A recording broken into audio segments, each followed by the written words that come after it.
എന്തിനാ വന്നേ? എനിക്ക് തോന്നിട്ട് അന്ന് വാങ്ങിച്ചെന്ന വണ്ടി ചീത്തയായി പോയി.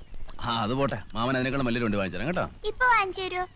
ഇപ്പൊ വാങ്ങിച്ചേരാൻ മാമന്റെ കയ്യിൽ നോട്ടടിക്കി വെച്ചിരിക്കല്ലേ. കാശ് ഇന്ന് വരും നാളെ പോവും അല്ലേ മോളെ? നിന്റെ അച്ഛന്റെ അമ്മയുടെ വിചാരം കാശ് കുടുക്കയിലിട്ട് കുലുക്കിയ ഇരട്ടിയാവുന്ന അത് പൂത്ത് പോകൂലേ? മോള് പറ, കാശ് എന്തിനുള്ളതാ?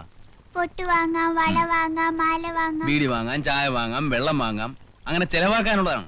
അത് മനസ്സിലാക്കാനുള്ള ബുദ്ധി നിന്റെ തന്തയ്ക്കില്ല. ആയിക്കോ, ആർക്കാ ഛേദം? ദാ ചോറുണ്ട്. എനിക്ക് വിശപ്പില്ല, ഞാനുണ്ട്. രണ്ടും കൂടി പറയരുത്. ഒന്നെങ്കിൽ വിശപ്പില്ലെന്ന് പറയാ, അല്ലെങ്കിൽ കഴിച്ചെന്ന് പറയാ.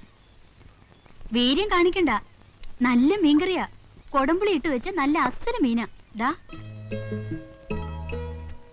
വേണ്ടെങ്കിൽ ഞാൻ തിരിച്ചു കൊണ്ടുപോയിക്കളാ കേട്ടോ.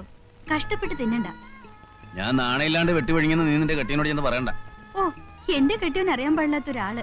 വാ മോളെ, ടാറ്റ പറ മോളെ. ടാറ്റാ. ആ, വണ്ടിയുടെ കാര്യം മറക്കില്ല കേട്ടാ.